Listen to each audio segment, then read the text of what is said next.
નમસ્કાર વિદ્યાર્થી મિત્રો, ગુડ મોર્નિંગ. કાલે આપણે 10મા ચેપ્ટરની અંદર ટેબલમાં ડેટા એન્ટ્રી કરવી, ટેબલમાંથી કોઈ રેકોર્ડ ડિલીટ કરવા, એડિટ કરવા, એના પોઇન્ટિંગ એરો, એના એડિટિંગ એરો, એના વિશે આપણે વાત કરેલી. એક વખત ડેટા ઉમેરાઈ ગયા પછી એમાં સુધારા વધારા કરીએ તો એને વિદ્યાર્થી મિત્રો એડિટિંગ કહેવાય. શું કહેવાય? Data editing. અગાઉ ઉમેરેલા ડેટાને સુધારવાની પ્રક્રિયાને શું કહેવાય? Data editing. અંડરલાઇન કરી નાખજો અહીંયા. પછી ટેબલમાંથી ડેટા ડિલીટ કરવો એ આપણે કાલે જોઈ ગયા. હવે આજે આપણે શીખશું આગળ ટેબલમાંથી ડેટાને શોર્ટ કરવા. ટેબલમાં ડેટાને શોર્ટ કરવા. હવે વિદ્યાર્થી મિત્રો, ટેબલમાંથી ડેટાને શોર્ટ કરવા એટલે ડેટાને ચડતા કે ઉતરતા ક્રમમાં ગોઠવવા. હવે આપણે જોઈએ છીએ કે ડેટાબેઝમાં માહિતી આપણે શા માટે સંગ્રહ કરીએ છીએ કે આપણને અનેક વખત નિર્ણય લેવામાં એ ઉપયોગી બને. આપણો અંતિમ ધ્યેય એ હોય છે કે જ્યારે જરૂરી હોય ત્યારે ડેટા આપણે મેળવી શકીએ. ટેબલની અંદર ધીમે ધીમે ડેટા જેમ જેમ વ્યવહારો થાય એમ ઉમેરાતા જાય છે. તો ઘણી વખત આપણને કોઈ ચોક્કસ માહિતી શોધવી હોય તો આપણે ડેટાને શોર્ટિંગ કરીશું. ડેટાને શોર્ટ કરવા એટલે ડેટાને ચડતા કે ઉતરતા ક્રમમાં ગોઠવવા. આપણા જે ટેબલમાં ડેટા છે એને ચડતા કે ઉતરતા ક્રમમાં ગોઠવવા, એને ડેટા શોર્ટિંગ કરવા કહેવાય અથવા તો ડેટા શોર્ટ કરવા કહેવાય. વિદ્યાર્થી મિત્રો, તમે બે રીતે કરી શકો છો. એને શોર્ટિંગ ચડતા ક્રમમાં પણ ગોઠવી શકાય છે અથવા તો ઉતરતા ક્રમમાં પણ ગોઠવી શકાય છે. જો અહીંયા આપણે બનાવેલો જે ડેટાબેઝ છે એના મેં અહીંયા નામ થોડું બદલાવી નાખ્યું છે, મોડર્ન ઇલેક્ટ્રોનિક સ્ટોર કરી નાખ્યો છે. આ 4 ટેબલ આપણે બનાવેલા છે: કસ્ટમર, એમ્પ્લોયી, પ્રોડક્ટ અને સપ્લાયર. વિદ્યાર્થી મિત્રો, મેં એમાં ડેટા એન્ટ્રી પણ કરી દીધી છે, એટલે કે ડેટા મેં એની અંદર સ્ટોર કરી દીધો છે. જો આ પ્રોડક્ટ ટેબલ છે, મોડર્ન ઇલેક્ટ્રોનિક સ્ટોર ડેટાબેઝનું કયું ટેબલ છે? પ્રોડક્ટ ટેબલ છે. હવે એમાં જો પ્રોડક્ટ ટેબલની અંદર જે મોડર્ન ઇલેક્ટ્રોનિક સ્ટોર જે પ્રોડક્ટ જે વસ્તુ વેચે છે એની માહિતી આપેલી છે. આ પ્રોડક્ટ આઈડી છે, આ પ્રોડક્ટનું નામ છે, આ સપ્લાયરનું નામ છે કે ક્યાંથી એ માલ ખરીદવામાં આવે છે. દાખલા તરીકે કેમેરા છે તો એ નોકિયા ઇન્ડિયા પાસેથી ખરીદવામાં આવે છે. આ એની પ્રાઇસ છે અને આ અત્યારે હાલમાં હાથ ઉપર રહેલો જથ્થો એટલે કે સ્ટોક છે. બરાબર. હવે વિદ્યાર્થી મિત્રો, આપણે એ જાણવું હોય કે આપણી પાસે અત્યારે કઈ વસ્તુનો સ્ટોક જથ્થો સૌથી વધારે છે, તો આપણે એને ઉતરતા ક્રમમાં ગોઠવવું પડે. જો અહીંયા તમને 3 બટન આપેલા છે. આ શોર્ટ બટન, આ શોર્ટ અસેન્ડિંગ એટલે કે ચડતા ક્રમમાં ગોઠવવું અને આ શોર્ટ ડિસેન્ડિંગ એટલે કે ઉતરતા ક્રમમાં ગોઠવવું. વિદ્યાર્થી મિત્રો, તમે આ જે શોર્ટ બટન છે એને ક્લિક કરશો તો આ રીતનું શોર્ટ ઓર્ડર ડાયલોગ બોક્સ આવશે. અહીંયા ફિલ્ડ નેમમાંથી તમારે કયા ફિલ્ડ ઉપરથી ડેટાને શોર્ટિંગ કરવું છે પસંદ કરવાનું. દાખલા તરીકે આપણે અત્યારે જથ્થો જોવો છે કે હાલ કઈ વસ્તુનો જથ્થો સૌથી વધારે છે, તો અહીંયા તો 4 છે એટલે તમે જોઈ શકશો કે આ માઉસ છે એનો જથ્થો અત્યારે 100 માઉસ આપણી પાસે પડેલા છે. પણ વિદ્યાર્થી મિત્રો, ઘણી બધી વસ્તુ, અહીંયા તો મેં ખાલી નમૂના રૂપે 4 જ વસ્તુ ઉમેરેલી છે, 4 જ રેકોર્ડ છે. પણ આવી ઇલેક્ટ્રોનિક સ્ટોર છે, અનેક પ્રકારની વસ્તુઓ વેચતો હોય છે. કોઈ એક વસ્તુ હોય છે તો એના અનેક મોડેલો હોય છે. દાખલા તરીકે કેમેરા હોય છે તો કેમેરાના અનેક મોડેલો હોય, લેપટોપ હોય તો લેપટોપના અનેક મોડેલો, અનેક કંપનીના, એ બધું હોય છે. અહીંયા તો આપણે નમૂના પૂરતા માત્ર 4 જ વસ્તુ ઉમેરેલી છે, 4 જ રેકોર્ડ ઉમેરેલા છે. તો જો અત્યારે સૌથી વધારે જથ્થો કોનો છે, તો આપણે ઉતરતા ક્રમમાં એટલે કે ડિસેન્ડિંગ ઓર્ડર લેવું પડે. તો અહીંથી આપણે ડિસેન્ડિંગ કરી ઓર્ડરમાંથી જો બે રીતે તમે સોર્ટ કરી શકો. અસેન્ડિંગ એટલે ચડતો ક્રમ, ડિસેન્ડિંગ એટલે ઉતરતો ક્રમ. તો અહીંયા વિદ્યાર્થી મિત્રો, મેં ડિસેન્ડિંગ કરી નાખ્યું છે. જુઓ, અહીંયા 100 નીચે છે પણ હું ઓકે આપીશ એટલે 100 છે એ ઉપર વયો જશે. તરત જ માલિકને ખબર પડશે કે માઉસ છે એનો જથ્થો અત્યારે આપણી પાસે સૌથી વધારે છે. હવે એને લેપટોપની પ્રાઇસ જોવી હોય, દાખલા તરીકે એને લેપટોપની પ્રાઇસ જોવી હોય તો અહીંયા તો ઘણી બધી વસ્તુ છે, તો એમાંથી લેપટોપની પ્રાઇસ કઈ છે એ જોવી હોય તો આમ ન ખબર પડે તો આપણે શું કરશું? અહીંથી આપણે મોડેલ નેમ લઈશું અને અહીંથી આપણે એને અસેન્ડિંગ ઓર્ડરમાં ગોઠવશું. ઓકે, તો જો તરત જ અહીંયા આવી ગયું કે 60,000 છે એ લેપટોપની કિંમત છે. વિદ્યાર્થી મિત્રો, અહીંયા જો આ શોર્ટ બટન કરશો તમે, એકથી વધારે ફિલ્ડ અહીંયા આપ્યા છે, પણ ખાસ ધ્યાન રાખજો કોઈ પણ એક ફિલ્ડ ઉપર જ તમે એક સમયે એક ફિલ્ડ ઉપર જ તમે શોર્ટિંગ કરી શકો. એક સાથે બે ફિલ્ડ ઉપર તમે એક સાથે શોર્ટિંગ કરી શકો નહીં. તમે જોઈ નહીં તો શું થશે? કિંમત બદલાઈ જશે એકબીજાની. દાખલા તરીકે જો અહીંયા મેં મોડેલ નેમ અસેન્ડિંગ આપ્યું છે, તો જો આ મોડેલ નેમ છે એ ચડતા ક્રમમાં ગોઠવાઈ ગયું ABCD મુજબ, નોકિયા SSS. હવે હું જો ડિસેન્ડિંગ આપીશ તો એ ઉતરતા ક્રમમાં ગોઠવાઈ જશે. જો આવી ગયું સોની પહેલાં આ રીતે. જો તમે એની સાથેની જે સંકળાયેલી બીજી કિંમતો છે એ પણ બદલાઈ જશે, એ પણ શું થશે? બદલાઈ જશે. તો જ્યારે તમારે કોઈ પણ ફિલ્ડ ઉપર જરૂરિયાત અનુસાર શોર્ટિંગ કરવું હોય તો કાં તો તમે શોર્ટ બટન કરી અહીંથી તમે ફિલ્ડ નેમમાંથી ફિલ્ડ નેમ પસંદ કરો અને અહીંથી તમારે ચડતા ક્રમમાં જોઈએ છે કે ઉતરતા ક્રમમાં જોઈએ. ચડતા ક્રમમાં ગોઠવું છું પ્રોડક્ટ આઈડી, તો અહીંયા જો 4 3 2 1 છે એ બદલાઈ જશે અને 1 2 3 4 થઈ જશે. પછી આ અસેન્ડિંગ, અહીંયા શું કરવાનું? કોઈ પણ ફિલ્ડ પસંદ કરવાનું અને અસેન્ડિંગ એટલે કે ચડતા ક્રમમાં ગોઠવાઈ જશે. જો હવે ઉતરતો ક્રમ કરવો હોય તો શોર્ટ ડિસેન્ડિંગ, એ ઉતરતો ક્રમ સૌથી પહેલાં છે એ પહેલાં આવશે, પછી એનાથી ઓછું, પછી એનાથી ઓછું, પછી એનાથી ઓછું. આને અનુલગતા બધા ફિલ્ડની કિંમત છે એ બદલાઈ જશે. નહીં તો ગડબડ થઈ જાય. નહીં તો શું થાય? ગડબડ થઈ જાય. એટલે આ રીતે તમે ડેટાને શોર્ટ કરવા હોય તો તમે શોર્ટ કરી શકો. વિદ્યાર્થી મિત્રો, હવે પછીનો મુદ્દો છે ડેટા નિરર્થકતા નિયંત્રણ. કંટ્રોલિંગ ડેટા રિડ્યુડન્સી, જેને ઇંગ્લિશમાં કહેવાય. હવે વિદ્યાર્થી મિત્રો, અહીંયા આપણે 4 ટેબલ. ડેટા નિરર્થકતા એટલે શું? તો કે ડેટા, અંડરલાઇન કરજો અહીંયા, ડેટા નિરર્થકતા શબ્દ છે ડેટાની બિનજરૂરી દ્વિઆવૃત્તિ અથવા તો ડુપ્લિકેટ આવૃત્તિ માટે વપરાય છે. ડેટા નિરર્થકતા, નિરર્થક ડેટા એટલે કે એકને એક વસ્તુ છે એ વારંવાર આવતી હોય તો એને ડેટા નિરર્થકતા કહેવાય. એકને એક ડેટા વારંવાર આવતા હોય તો એને શું કહેવાશે? ડેટા નિરર્થકતા. વિદ્યાર્થી મિત્રો, આપણે જોયું કે આપણે 4 ટેબલ બનાવ્યા: કસ્ટમર, સપ્લાયર, એમ્પ્લોયી અને પ્રોડક્ટ. તો આ એમ્પ્લોયી ટેબલમાં સિટી ફિલ્ડ આવે છે, કસ્ટમર ટેબલમાં સિટી ફિલ્ડ આવે છે અને સપ્લાયર ટેબલમાં પણ સિટી ફિલ્ડ આવે છે.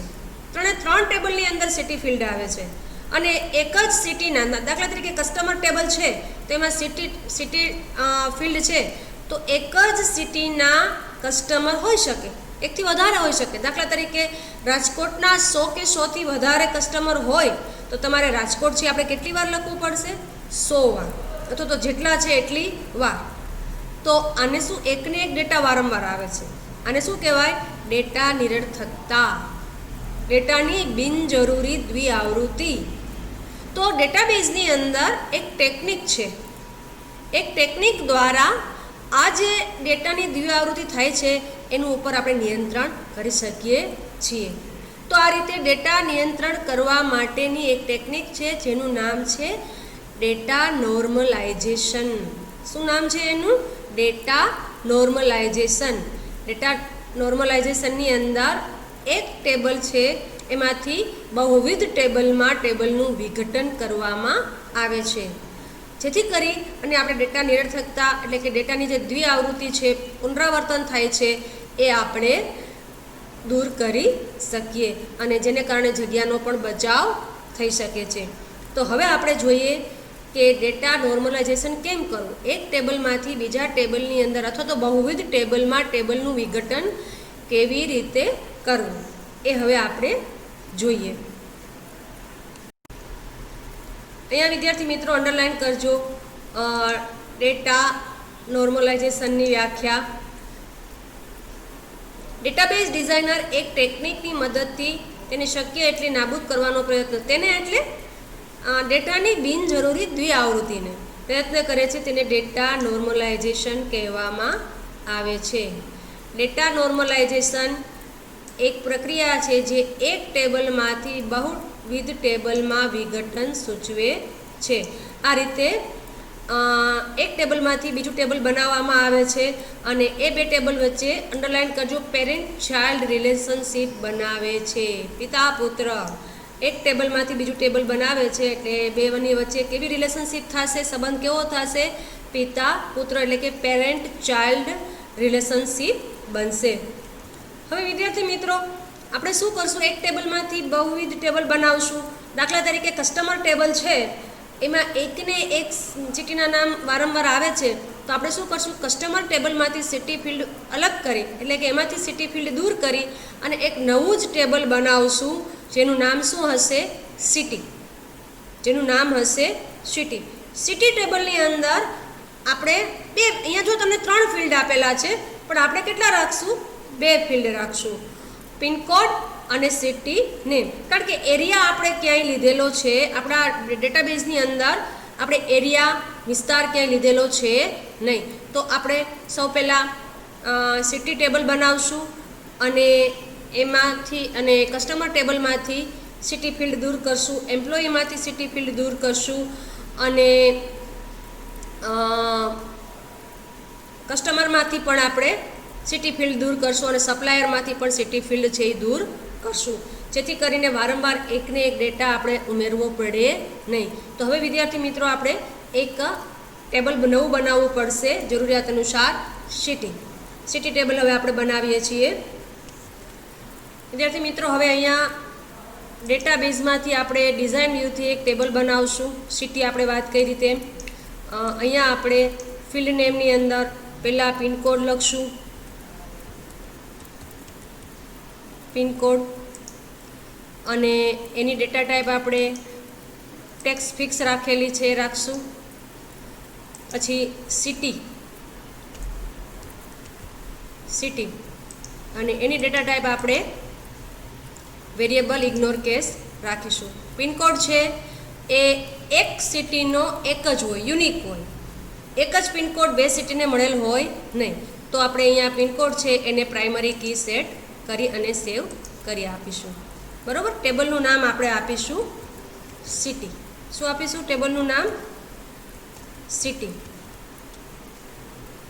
ઓકે, અને એને આપણે સેવ કરી દઈએ. હવે વિદ્યાર્થી મિત્રો એની અંદર હું ડેટા એન્ટર કરી આપું છું. વિદ્યાર્થી મિત્રો મેં અહીંયા જો એક સિટી ફિલ્ડ બનાવ્યું છે અને એની અંદર આ રીતે ડેટા એન્ટર કરેલો છે, પિનકોડ અને સિટી. તમે જોઈ શકો છો કે એક પિનકોડ એક જ વખત અને એની સામે એ સિટી છે. તો હવે વિદ્યાર્થી મિત્રો આપણે શું કરશું નેક્સ્ટ, કે આપણે જે કસ્ટમર ટેબલ, સપ્લાયર ટેબલ અને એમ્પ્લોયી ટેબલની અંદર જે સિટી ફિલ્ડ છે એ આપણે દૂર કરીશું. એ દૂર કરવું હોય તો આપણે શું કરીશું, દાખલા તરીકે આ કસ્ટમર ટેબલ ખોલીએ છીએ અને એમાંથી જો આ સિટી ફિલ્ડ છે એ આપણે દૂર કરવું હોય તો શું કરશું,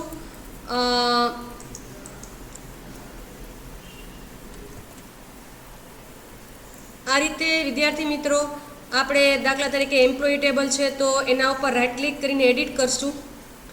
હવે જો અહીંથી આપણે આ સિટી ફિલ્ડ કાઢવાનું છે તો અહીંયા ક્લિક કરી રાઇટ ક્લિક કરી અને ડિલીટ, એટલે સિટી ફિલ્ડ છે એ ડિલીટ થઈ જશે અને પછી આપણે એને સેવ આપી દેવાનું. કોઈ પણ ફેરફાર કરીએ એટલે સેવ આપી દેવાનું. હવે સપ્લાયર ટેબલ છે એમાંથી પણ આપણે સિટી ફિલ્ડ દૂર કરીએ, એડિટ, અહીંથી રાઇટ ક્લિક કરો અને એમાંથી ડિલીટ અને પછી સેવ આપો. તો જો હવે વિદ્યાર્થી મિત્રો આ કસ્ટમર ટેબલ છે એમાંથી પણ આપણે સિટી ફિલ્ડ છે એ નીકળી ગયું છે. આ એમ્પ્લોયી ટેબલ છે એમાંથી પણ તમે જોઈ શકો છો સિટી ફિલ્ડ આપણે દૂર કર્યું છે અને આ સપ્લાયર ટેબલ છે એમાંથી પણ આપણે સિટી ફિલ્ડ છે દૂર કરેલું છે, માત્ર અત્યારે પિનકોડ છે.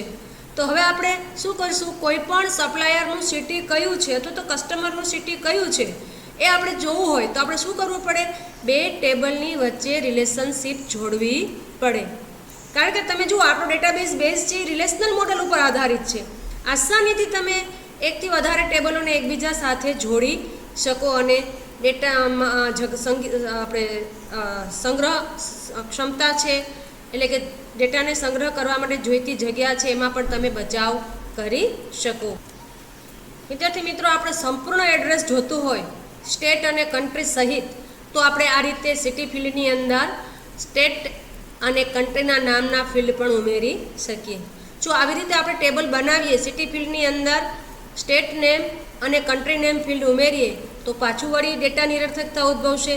કારણ કે જો આ ગુજરાત છે તો ગુજરાત એકથી વધારે વખત આવ્યું, આ ઇન્ડિયા છે તો એકથી વધારે વખત આવ્યું, તો વળી પાછું આપણે શું કરવું પડશે, સિટી ટેબલનું વિઘટન કરવું પડશે.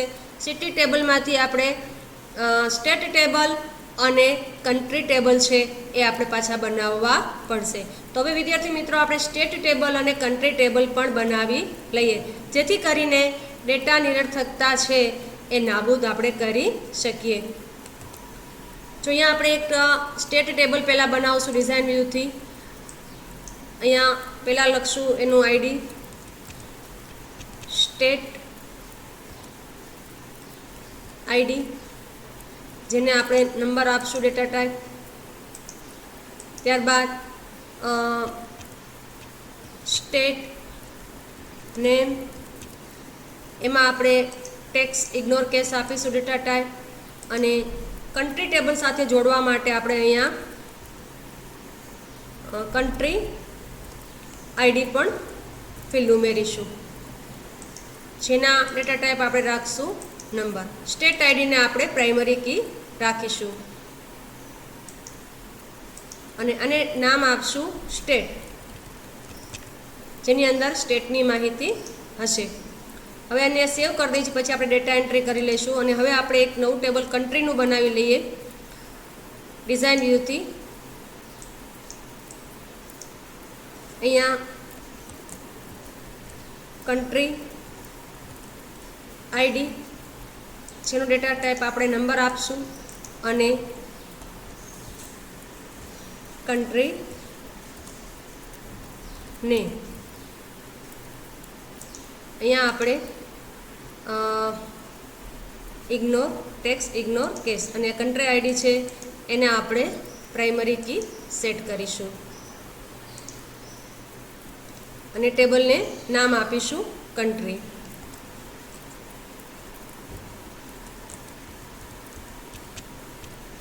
ઓકે. હવે વિદ્યાર્થી મિત્રો, તમે જોઈ શકો છો કે આપણા ડેટાબેઝની અંદર કેટલા ટેબલ બની ગયા છે, 1 2 3 4 5 6 ને 7. હવે આપણે ડેટા ઉમેરી દઈએ. દાખલા તરીકે પહેલાં આપણે કન્ટ્રીની અંદર ડેટા ઉમેરી દઈએ. કન્ટ્રી ટેબલની અંદર કન્ટ્રી આઈડી 1 અને અહીંયા આપણે આપી દઈએ ઇન્ડિયા. કન્ટ્રી આઈડી 2, અહીંયા આપણે આપી દઈએ જાપાન. અત્યારે આપણે એવું માનીએ છીએ કે આપણે ઇન્ડિયા અને જાપાનની અંદર, જાપાન સાથે જ આપણે વ્યવહારો છે, ઇન્ડિયાની અંદર અને અન્ય દેશોમાં જાપાન. હવે એને આપણે સેવ કરી દઈએ. ત્યારબાદ આપણે સ્ટેટ ટેબલ છે એની અંદર ડેટા ઉમેરી દઈએ. સ્ટેટ આઈડી 1 આપણે સ્ટેટ નેમ આપીએ છીએ ગુજરાત. 2 મહારાષ્ટ્ર.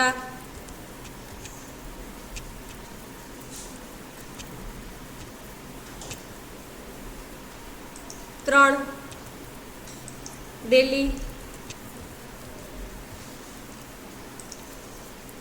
4 આપણે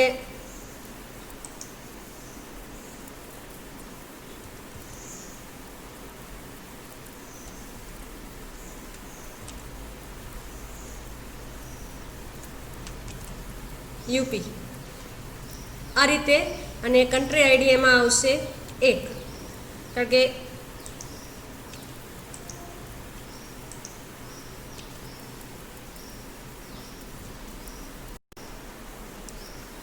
હવે વિદ્યાર્થી મિત્રો આપણે જે 3 ટેબલ વધારે બનાવ્યા સિટી, સ્ટેટ અને કન્ટ્રી, એની વચ્ચે આપણે પહેલાં રિલેશનશીપ જોડીએ. જો અહીંયા આપેલી છે એ રીતે રિલેશનશીપ જોડીએ. આપણે અહીંયા ડેટાબેઝ લઈએ, એમાંથી સિટી ટેબલ,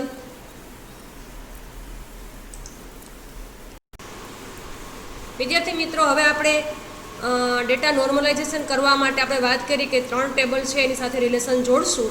તો રિલેશન જોડવા માટે આપણે અહીંયા ટૂલ્સ મેનુમાંથી રિલેશનશીપ લઈશું. અહીંયા જો મેં રિલેશન કરેલ જ છે, પણ છતાં હું પહેલાં એને ડિલીટ કરી નાખું છું. પછી આપણે જોઈએ રિલેશન કેવી રીતે કરાય. આ 8 ટેબલ છે, અહીંયાથી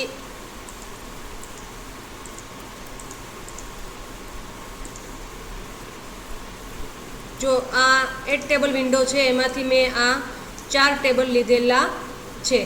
આ કસ્ટમર ટેબલ છે અને અત્યારે હું ડિલીટ કરી દઉં છું. હવે આ 3 ટેબલ છે, આ ત્રણેયની વચ્ચે આપણે રિલેશનશીપ કરીએ. હવે રિલેશનશીપ કરવા માટે શું કરવાનું? તો આ કન્ટ્રી ટેબલ છે એને આપણે સ્ટેટ અને સિટી સાથે જોડીશું. જો રિલેશનશીપ કરવા માટે આપણે એ જોવાનું કે બંને ટેબલની અંદર એક ફિલ્ડ છે એ સમાન હોવું જોઈએ. દાખલા તરીકે આ કન્ટ્રી ટેબલમાં તમે જુઓ, કન્ટ્રી ટેબલમાં કન્ટ્રી આઈડી અને સ્ટેટ ટેબલની અંદર પણ કન્ટ્રી આઈડી છે. તો અહીંથી કન્ટ્રી આઈડી લઈ અને ડ્રેગ કરી અને સ્ટેટ ટેબલના કન્ટ્રી આઈડી ઉપર એને ડ્રોપ કરવાનું. જો આ રીતે કન્ટ્રી આઈડી, સ્ટેટ ટેબલનું કન્ટ્રી આઈડી, બરાબર. હવે સ્ટેટ ટેબલને સિટી સાથે જોડવા માટે તમારે કયું ફિલ્ડ બેની અંદર સમાન છે? તો કે સ્ટેટ આઈડી. સ્ટેટ આઈડી અહીંથી લઈ અને સિટી ફિલ્ડના સ્ટેટ આઈડી ઉપર મૂકવાનું. આ ત્રણેય વચ્ચે હવે આપણે શું કરી દીધું? રિલેશન કરી દીધું, જોડાણ કરી દીધું. વિદ્યાર્થી મિત્રો અહીંયા કન્ટ્રી ટેબલની અંદર કન્ટ્રી આઈડી ફિલ્ડ છે એ પ્રાઇમરી કી કહેવાય છે, અને પ્રાઇમરી કી ધરાવતા ટેબલને માસ્ટર ટેબલ કહેવાય. શું કહેવાય એને? Master table. જ્યારે કન્ટ્રી ટેબલની કન્ટ્રી આઈડી છે એ માસ્ટર, એ પ્રાઇમરી કી છે. જ્યારે સ્ટેટ ટેબલની કન્ટ્રી આઈડી ફિલ્ડ છે એ ફોરેન કી બનશે. કઈ કી બનશે? Foreign key. હમણાં એની આપણી વ્યાખ્યા અંડરલાઈન કરીએ. સ્ટેટ ટેબલની સ્ટેટ આઈડી છે ફિલ્ડ એ પ્રાઇમરી કી હશે. જ્યારે સિટી ટેબલનું સ્ટેટ આઈડી છે એ કઈ કી બનશે? Foreign key. તો કન્ટ્રી અને સ્ટેટ વચ્ચે જોડાણમાં માસ્ટર ટેબલ કોને કહેવાશે? કન્ટ્રીને. જ્યારે સ્ટેટ અને સિટી ટેબલની અંદર માસ્ટર ટેબલ કોણ કહેવાશે? સ્ટેટ. અહીંયા અંડરલાઈન કરજો વિદ્યાર્થી મિત્રો કે એ ટેબલ કે જેમાં પ્રાઇમરી કી હોય તેને માસ્ટર ટેબલ કહેવામાં આવે છે. શું કહેવામાં આવે છે? Master table. જ્યારે અન્ય ટેબલની અંદર એ જ ફિલ્ડને શું કહેવામાં આવે છે?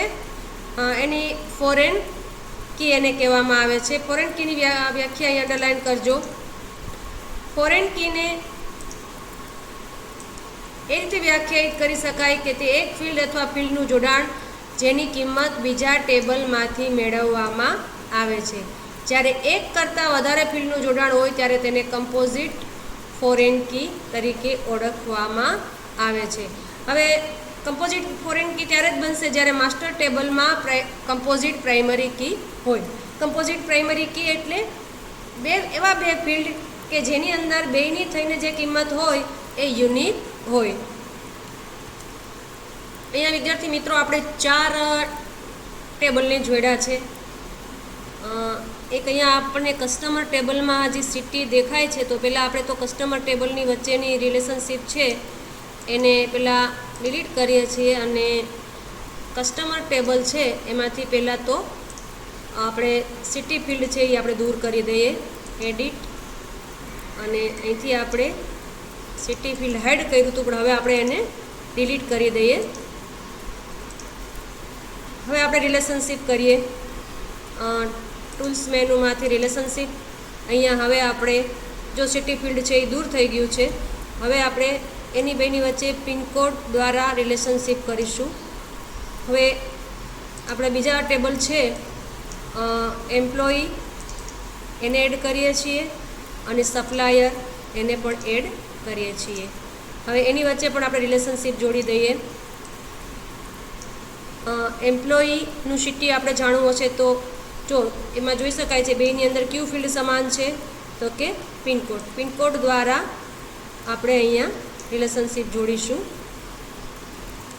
વિદ્યાર્થી મિત્રો, અહીંયા જો આપણે 6 ટેબલ છે એને એકબીજા સાથે આપણે જોડેલા છે, રિલેશન કરેલું છે. તમે જોઈ શકો છો કે સિટી ફિલ્ડ બનાવવાથી આપણે કસ્ટમર, સપ્લાયર અને એમ્પ્લોયી આ ત્રણેય ફિલ્ડમાંથી આપણે સિટી ફિલ્ડ છે એને દૂર કરેલું છે. હવે બધાના સિટી આપણે જોતા હશે તો અહીંયા રિલેશન કરેલું છે તો આપણે એ મેળવી શકીએ. એ આપણે ક્વેરી દ્વારા મેળવી શકીએ, જે આપણે નેક્સ્ટ ચેપ્ટરની અંદર ભણવાનું છે. હવે વિદ્યાર્થી મિત્રો, અહીંયા કયા ટેબલની માસ્ટર ટેબલ હશે એની અંદર જે કી હશે એને પ્રાઇમરી કી કહેવાશે, અને જે ટેબલ જોડેલું છે એને ફોરેન કી કહેવાશે. દાખલા તરીકે સિટી અને કસ્ટમરને જોડેલા છે. અહીંયા આપણે સિટી અને કસ્ટમરને, તો સિટી માટે પિનકોડ છે આ માસ્ટર ટેબલ કહેવાશે અને પિનકોડ છે એ પ્રાઇમરી કી કહેવાશે, જ્યારે કસ્ટમર ટેબલની પિનકોડ છે એ ફોરેન કી કહેવાશે. એવી જ રીતે એમ્પ્લોયી ટેબલ અને સિટી ટેબલને જોડેલા છે. સિટી ટેબલ માટે પિનકોડ છે એ પ્રાઇમરી કી કહેવાશે, જ્યારે એમ્પ્લોયી માટે પિનકોડ છે એ ફોરેન કી કહેવાશે. જો અહીંયા આપણને આપણી બુકની અંદર આખું એક કોષ્ટક આપેલું છે કે આ જે જોડાણ કરેલા ટેબલ છે એમાં કયા ટેબલની કઈ કી પ્રાઇમરી કી છે અને કઈ કી ફોરેન કી છે એ આપણે જોઈએ. જો અહીંયા કન્ટ્રી ટેબલ છે એનું કન્ટ્રી આઈડી છે એ પ્રાઇમરી કી છે, એમાં કોઈ ફોરેન કી છે નહીં. જ્યારે સ્ટેટ ટેબલ છે એમાં સ્ટેટ આઈડી છે એ પ્રાઇમરી કી છે, જ્યારે કન્ટ્રી આઈડી છે એ ફોરેન કી છે. સિટી ટેબલમાં સિટી આઈડી છે એ પ્રાઇમરી કી છે, જ્યારે સ્ટેટ આઈડી છે એ ફોરેન કી છે. જ્યારે સપ્લાયર ટેબલ છે એમાં એસ કોડ છે એ પ્રાઇમરી કી છે, જ્યારે પિનકોડ છે એ ફોરેન કી છે. કસ્ટમર ટેબલ છે એમાં સી કોડ છે એ પ્રાઇમરી કી છે, જ્યારે પિનકોડ છે એ ફોરેન કી છે. એમ્પ્લોયરમાં ઈ કોડ છે એ પ્રાઇમરી કી છે, જ્યારે પિનકોડ છે એ ફોરેન કી છે. પ્રોડક્ટ કેટેગરી ટેબલ આપણે મિત્રો બનાવેલું છે નહીં, કારણ કે એ આગળ જતાં બહુ વધારે લાંબુ થશે. તમે હાજર નથી એટલે મને સમજાવવામાં થોડીક તમે સમજી ના શકો, એટલા માટે આપણે આ પ્રોડક્ટ કેટેગરી ટેબલ છે અલગ પાડેલું છે નહીં. અત્યારે આપણે ડેટા નોર્મલાઇઝેશન કરવા માટે દરેક ટેબલમાંથી સિટી ફિલ્ડને દૂર કરી અને સિટીને પણ આપણે પૂરું એડ્રેસ મેળવવા માટે સ્ટેટ ટેબલ અને સિટી ટેબલમાંથી સ્ટેટ ટેબલ અને કન્ટ્રી ટેબલ છે એ અલગ પાડેલા છે. અત્યારે આજે વિદ્યાર્થી મિત્રો આપણે આટલું રાખીએ. આગળ લેક્ચરની અંદર આપણે વધારે આગળનો જે ભાગ છે આપણે જોઈશું. ધન્યવાદ.